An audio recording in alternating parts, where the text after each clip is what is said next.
गाउँ सहर सारा गुन्जाउने यो हो रेडियो सान्वी 96.4।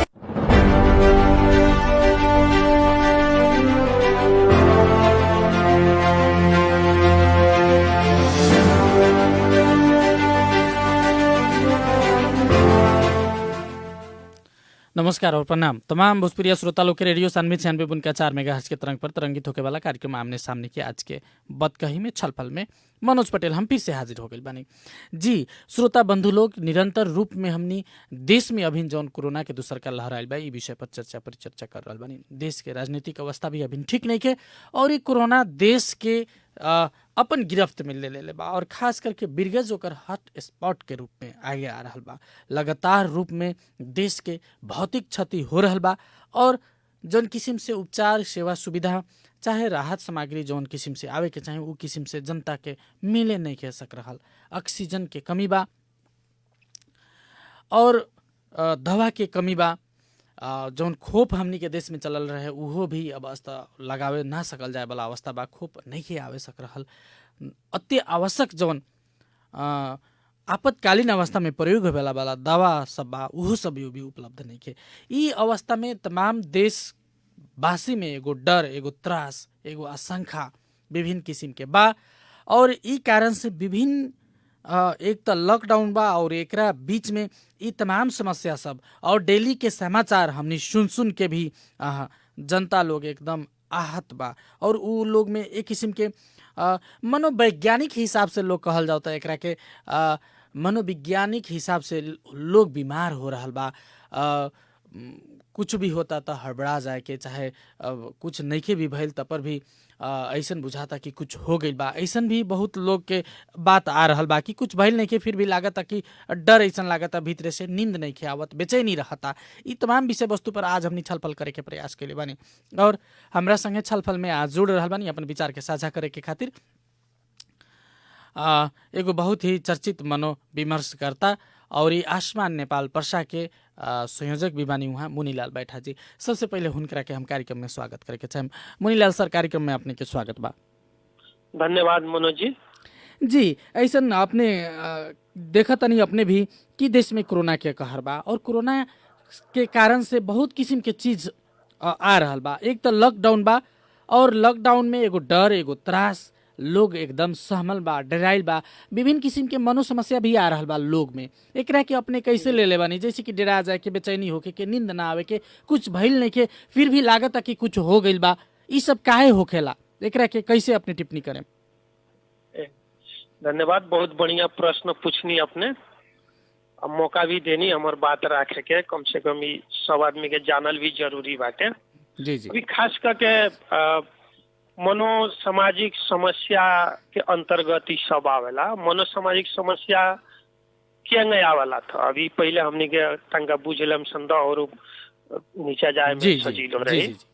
अभी खास करके मनोसामाजिक समस्या में का होखेला कि व्यक्ति और समाज के बीच में निरंतर अंतरक्रिया होखेला और निरंतर अंतरक्रिया से का होखेला जी एगो रिजल्ट आवेला और रिजल्ट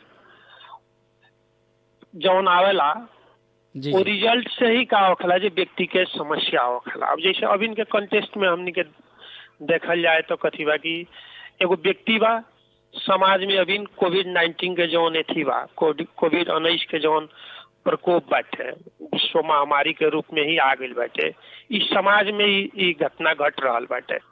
ऐसे का बा कि हर एक आदमी कथी बा कि कुछ न कुछ अब एकरा बारे में अब समाज में घटना घट रहल बाटे तो व्यक्ति के मन में, व्यक्ति तो बुझ रहल बा उ चीज, व्यक्ति सुन रहल बा, व्यक्ति देख रहल बाटे, तो उससे का होता है कि व्यक्ति में ई प्रॉब्लम आवेला। अब ई प्रॉब्लम का होखेला कि कुछ समय के बाद में अपने आप ई शांत हो जाला, कम हो जाला।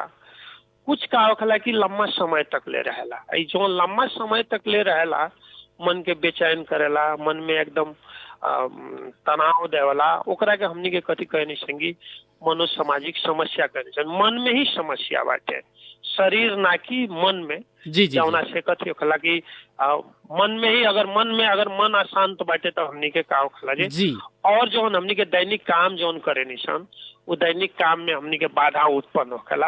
अब इनके सिचुएशन देखल जाए तो अभी कोविड-19 के जौन अवस्था बाटे, सेकेंड वेरिएंट जौन आ गइल बाटे, एकदम द्रुत गति में बढ़ रहल बाटे।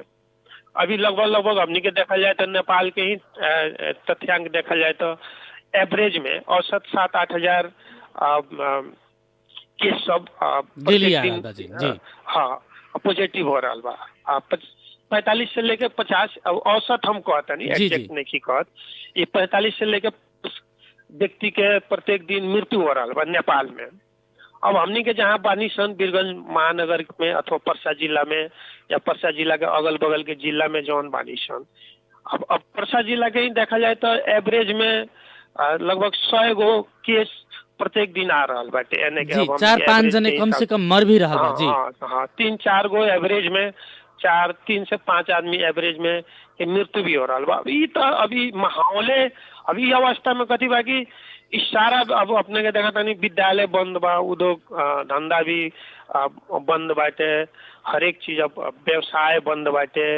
अभी सारा आदमी एक जगह हमनी के जमा बानी सन, कोनो दोसर काम नहीं खे, काम ना भइला के चलते हमनी के एक विषय में बारंबार छलफल कर रहल बानी सन, सुन रहल बानी सन, सोच रहल बानी सन। तो स्वाभाविक बा कि व्यक्ति के मन में ही समस्या आई, जौन समस्या से कथी होता कि व्यक्ति के जौन दैनिक क्रियाकलाप बाटे ओकरा में ई प्रभाव पार रहल बाटे। जी मुनीलाल सर जी, एगो जब कहल जाना नो कि खाली दिमाग शैतान के डेढ़ा, खाली दिमाग होला से भी एकलोपन भी होला के कारण से हमनी के ई छटपटी, डरा जाए वाला, चिड़चिड़ाहटपन, मुटु के धड़कन बढ़ जाए वाला, रोए के मन, आत्मा बल में कमी आवे वाला, ई सब समस्या सब देखल जा रहा बा। कैसन अपने के? जी जी ये एकदम अपने के सही कहनी कि जब आदमी अपना दैनिक काम में व्यस्त ना रही, उस समय में का होखेला कि दोसर चीज के बारे में चिंतन करेला, दोसर चीज के बारे में सोचेला। अब वो सोचाई दो किस्म का होखेला, एगो पॉजिटिव चीज भी सोच सकता वो व्यक्ति, एगो निगेटिव चीज भी सोच सकता। अपने के वातावरण कैसन बाटे, वातावरण अगर अपने के बढ़िया बाटे, वातावरण का मतलब कि अपने के शेरो फेरो में कैसन का किस्म के अब समाचार आ रहा बा, पॉजिटिव समाचार आ रहा बाटे तो पॉजिटिव चीज सोची वो आदमी, निगेटिव आ रहा बाटे तो निगेटिव सोची। डेफिनेटली जब निगेटिव माने हमनी के जानकारी मिली, सूचना मिली। और अभिन के तो का माहौल बा मुनीलाल सर, अभिन के का माहौल बा कि कुछ शुभ संकेत कहीं से सुनाई नहीं देत। कोरोना के लेके हम विशेष कहतनी कि यहाँ मतलब अच्छा भइल ह, कोनो ऐसा शुभ संकेत नहीं किया। और टेलीविजन खोली, रेडियो खोली, चाहे पत्र पत्रिका ऑनलाइन में, फेसबुक में जाई, जहाँ भी ये चीज हमनी देख रहा बानी, तो एकरा से कैसे बचे हमनी? अब एकरा खातिर हमनी के खास करके अभी बढ़िया बात करनी है कि शुभ संकेत शुभ भी हो रहा बा, कुछ न कुछ तो अब ओकर मात्रा कम बाटे। लेकिन हमनी के एगो टेंडेंसी कथी बा, हमनी के एगो मतलब सोच कैसन बा कि पहले हमनी के निगेटिव से स्टार्ट करे सन, कोनो चीज पहले निगेटिव से करम सन, ओकरा के इतना ना हाईलाइट करम सन कि बाद में हमनी के कथी करे सन कि पॉजिटिव चीज के बारे में कहे नहीं सन। तो उ निगेटिव इतना निगेटिव के हाईलाइट करे नहीं सन, पॉजिटिव लेस इम्पोर्टेंट ओकरा के कम महत्व दे के बात करे नहीं सन। तो उ जौन निगेटिव चीज बा पॉजिटिव पर हावी हो जाला, उ सुने ही ना देवला। उसे अपने के जौन बात कहनी है कि हमनी के स्टार्टिंग अगर सकारात्मक चीज से करता नहीं सन, बढ़िया बात से करता नहीं सन, तो उ एगो कथी हो सकता है कि अब सारा समस्या के समाधान वही से नहीं हो सकता, लेकिन मनोसामाजिक समस्या के जो हमनी के बात करता नहीं सन, व्यक्ति के मानसिक समस्या के बात करता नहीं सन, वहां से अगर हमनी के बढ़िया संचार देता नहीं सन, अगर सकारात्मक चीज से हमनी के शुरुआत करता नहीं सन, तो कुछ ना कुछ हमनी के कथी हो कि कुछ राहत मिली।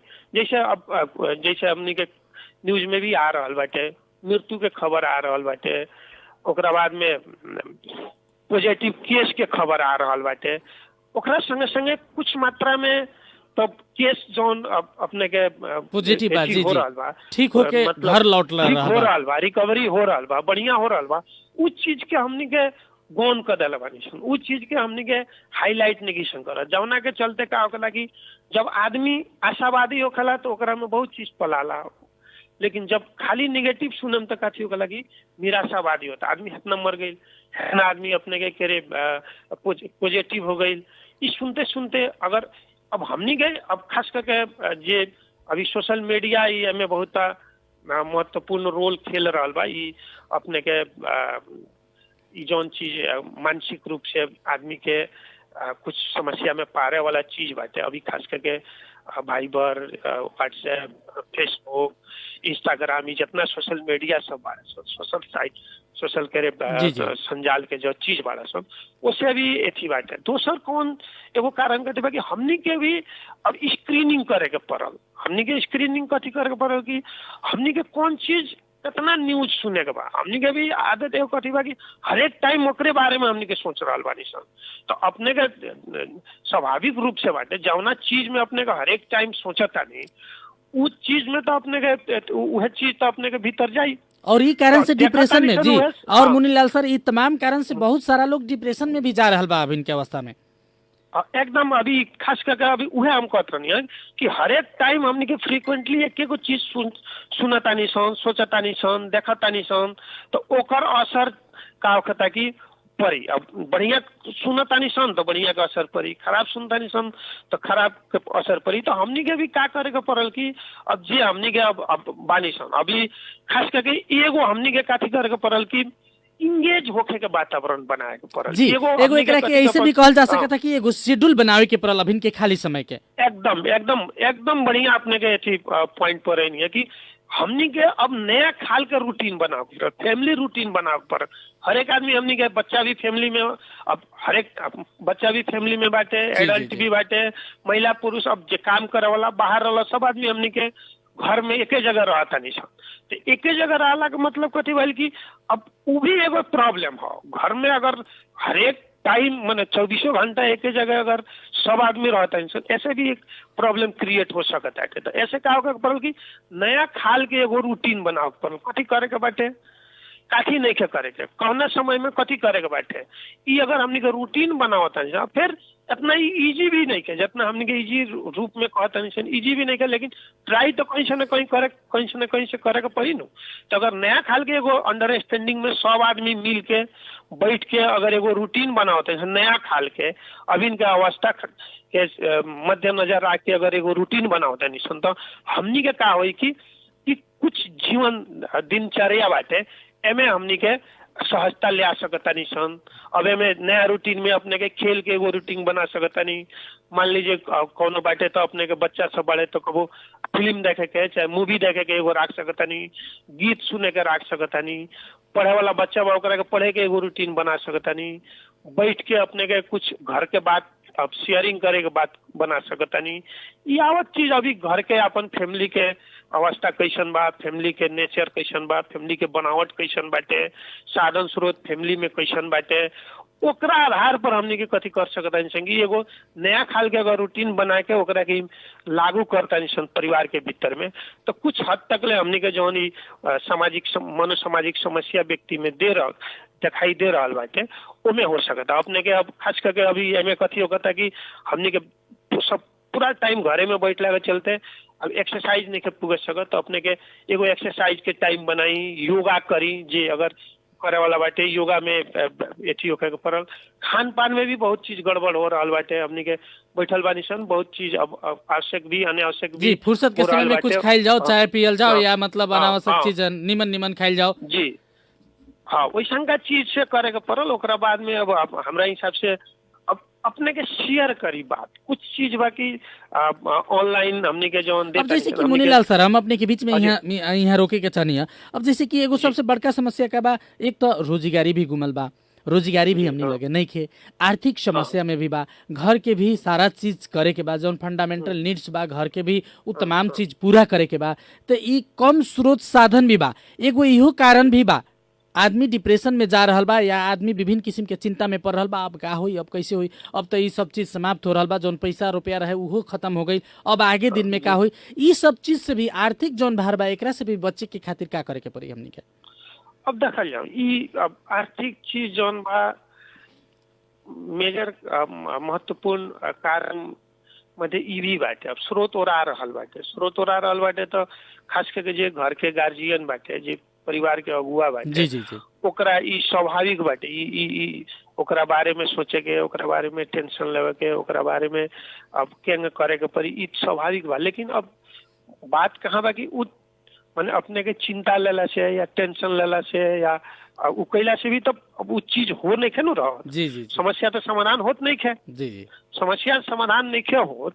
अब दूगो चीज होते, एगो अपने के कितनो अगुताइल बनी, कितनो अपने के ओकरा बारे में अपने के चिंतित बानी, समस्या समाधान नहीं के होत। एक दोसर कथी बाकी अपने के उ चिंता से दोसर समस्या आ सकत है। अपने के अगर लंबा समय तक ले ई चीज के एक एगो चीज के अपने के दिमाग में घुमा रहल बानी, चला रहल बानी, तो का हुई कि आदमी का होकला जे खास करके अब एंजाइटी डिप्रेशन के जो हमनी के मेंटल हेल्थ में ई एस्पेक्ट ह, ई ओमे जा सकता है, डिप्रेशन में जा सकता है, एंजाइटी में जा सकता है। ओकरा बाद में भी का होकला कि एंजाइटी डिप्रेशन बढ़ते गई तो कबो कबो का होकला जे आदमी बर्न आउट कहल जाला, ओकरा के बर्न आउट के भी समस्या में जा सकता है। वो खास करके मेंटल रोगी हो सकता है आदमी। उसे हमनी के अब एक तो हमनी के सोच के कुछ होतो नहीं है, दोसर हमनी के अपने काम से अपना के हमनी के रोगी भी बना रहल बानी सो।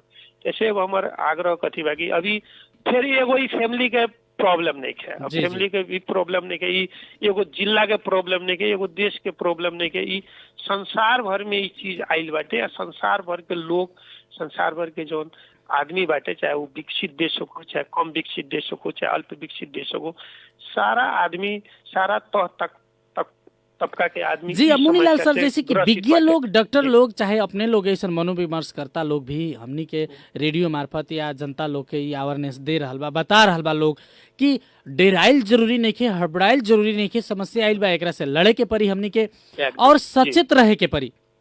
जी जी फिर भी ई जो मन बा, ई मन कहाँ मानता मुनीलाल सर? अब मन के का करे पड़ल कि इंगेज कराए के पड़ल। मन जब भी आदमी खाली होई, मन कहीं ना कहीं चल जाए। मन ये प्रकाश के गति से भी बेसी चले वाला चीज है, वही से भी बेसी चलेला। संसार में सबसे अगर तेज चले वाला बाटे तो मने है।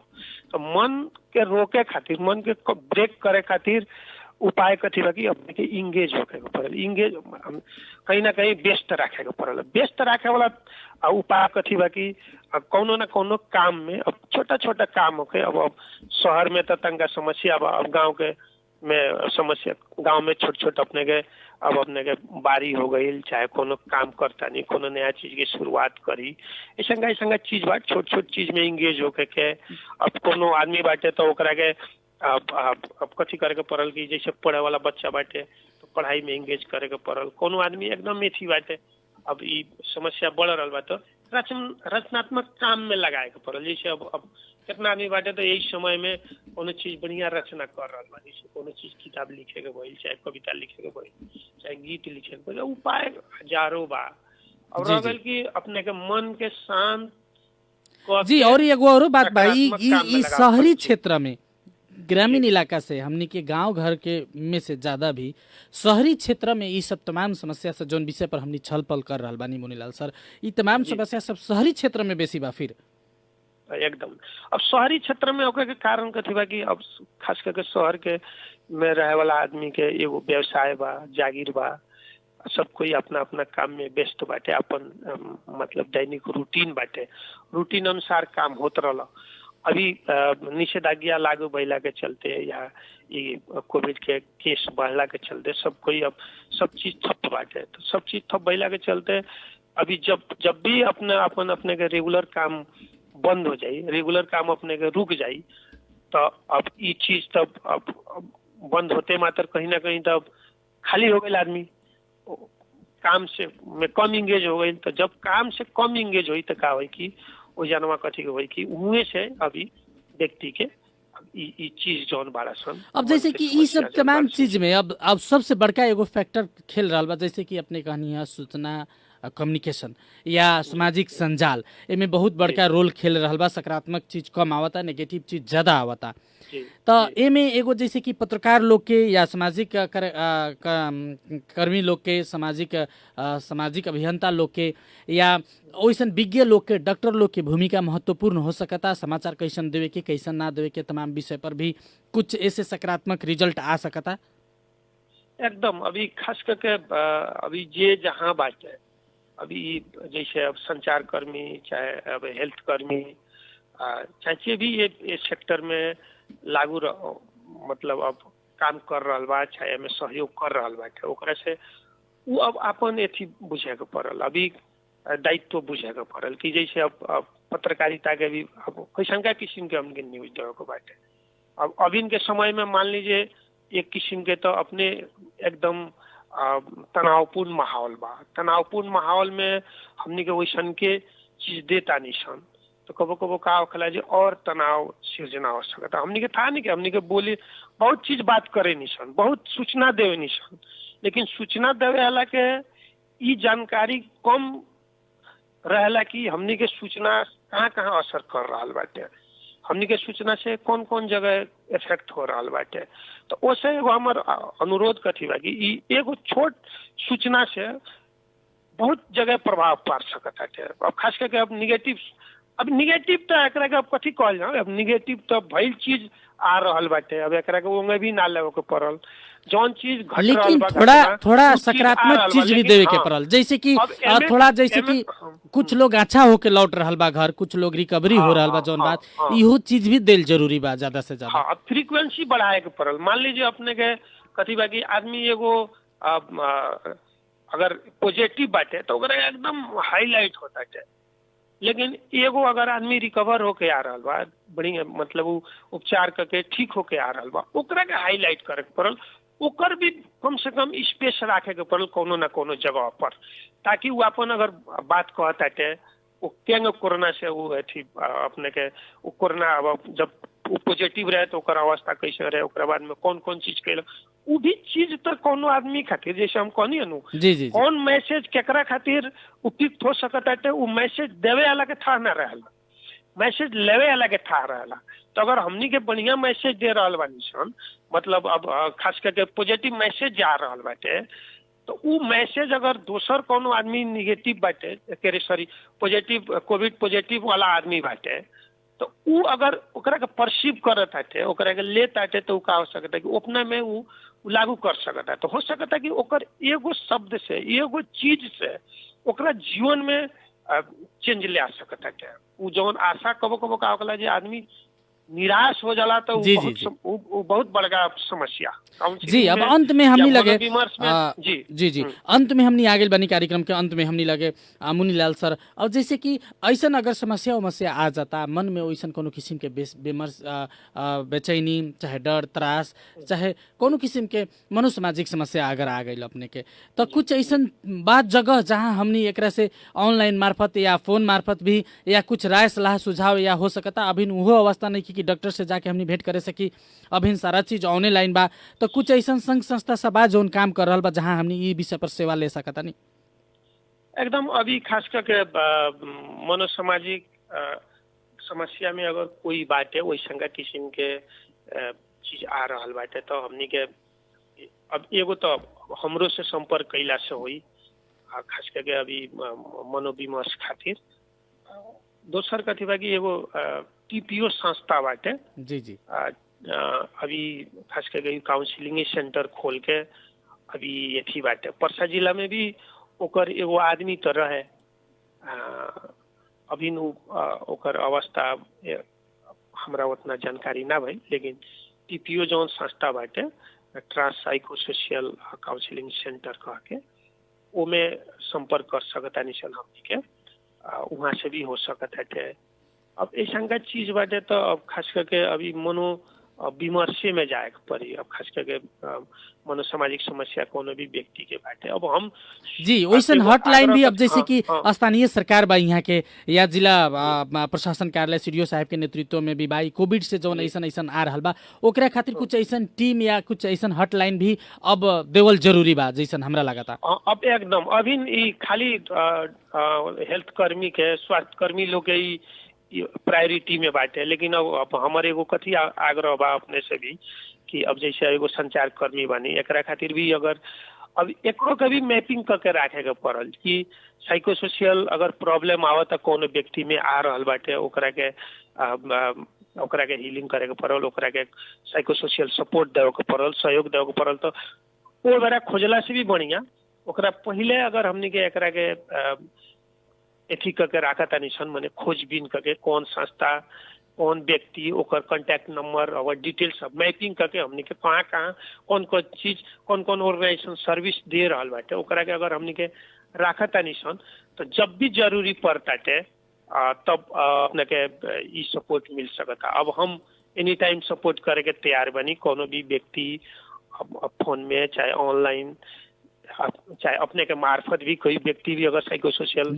समस्या से ग्रस्त बाटे तो हम एनी टाइम अभी इस सिचुएशन में सपोर्ट करे के हम प्रतिबद्धता जाहिर करते हैं। जी मुनीलाल सर, हमनी के कार्यक्रम के अंत और आगे बनी हमनी के समय उपलब्ध करा देनी अपने के बहुत बहुत धन्यवाद ई तमाम बात के खातिर।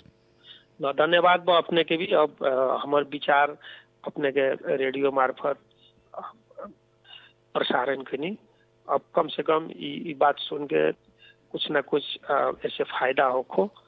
कोनो भी अगर समस्या बाटे साइकोसोशल समस्या बाटे तो संपर्क कैला से होई। एमे हम सहयोग करके प्रतिबद्ध बानी। धन्यवाद जी। और तमाम हमनी के श्रोता लोग के भी बहुत बहुत धन्यवाद। मुनीलाल सर के भी आसमान नेपाल के प्रसाद जिला संयोजक भी बानी और मनोविमर्शकर्ता भी बानी। बहुत बहुत धन्यवाद। कार्यक्रम सुन देनी हमनी के बहुत बहुत धन्यवाद। और ये तमाम चीज में गंथन मंथन कैल जरूरी बा। अब और वहाँ जौन बात बतनी है एकरा के हमनी के श्रोता लोग श्रवण कैनी है उ चीज के अमल कैल जरूरी बा। एगो शेड्यूल बना के कुछ ना कुछ में हमनी के बिजी होके के पड़ल एमे मनो समस्या से हमनी के बचे के खातिर बहुत बहुत धन्यवाद। श्री नारायण जी के भी प्राविधिक सहयोग के खातिर। समाचार के समय भइल बा, हम आगे चाहें। नमस्कार, प्रणाम।